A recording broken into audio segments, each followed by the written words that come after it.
Hello, friends. Good to be with you today. I want to share this thought. I read the Bible through every other year. I go through it straight in a year's time. And in my Bible reading this week, I've been in the book of Job. And I realized that in many ways, we're all kind of going through a bit of a Job experience right now ourselves. Job was tested. Satan felt like he was faithful to God simply because God was blessing him so very, very much. But God knew Job's heart, and he trusted Job.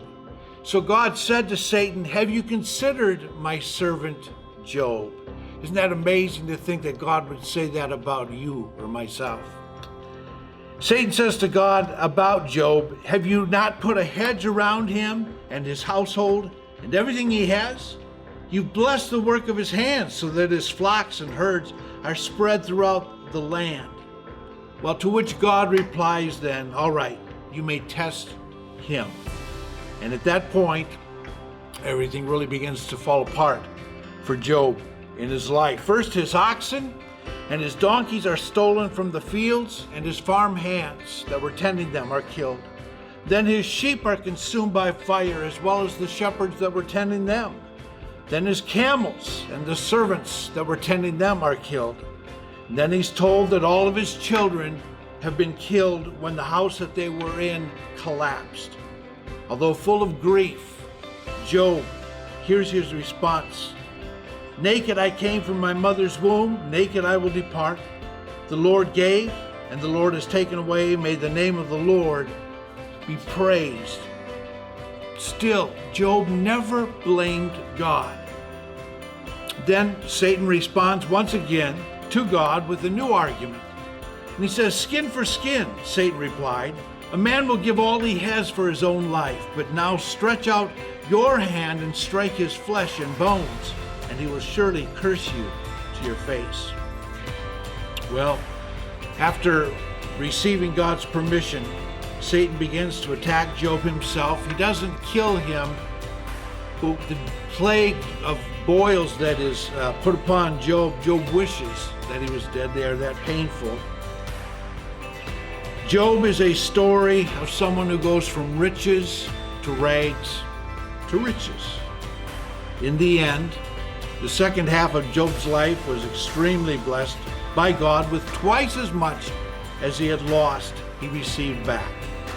Job lived a very blessed life for another 140 total years.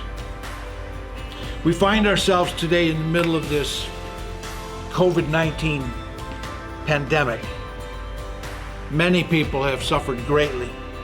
Many have lost so much of what they have invested their lives into. Businesses are shutting down. People find themselves unemployed. Schools have been shut down. The local church congregations are not able to worship and fellowship together as they've been so accustomed to doing. So we ask ourselves, well, when is this going to end? What's the answer to all these questions that we have? And here's how we answer that question. God doesn't always answer. God doesn't always answer why, I probably should say. I do believe that he will use all of this to see just how much we trust him. Can it be said of us like it was said of Job? In all that happened, Job did not sin against God. Instead of asking God why, how about we ask God what? What should we be doing? And let him know that we can trust him with anything that happens to us. What can I do to even show more trust for you? One of my favorite life sayings is simply this: I don't know why, but I know God. And God knows me. He will only do what is best for me, and I have to trust him to do just that. In the end, when Job had nothing left, he realized that he still had God, and so do you. And that's enough. Love God regardless of whether he allows blessings to come your way or sufferings to come into your life.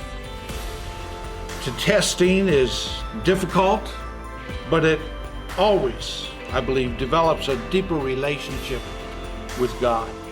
And that's where most of us are at today. So until God says, pencils down, test is over, may you find yourself trusting him more and more, just like Job did. Thanks for listening. Have a great day. God bless you so much.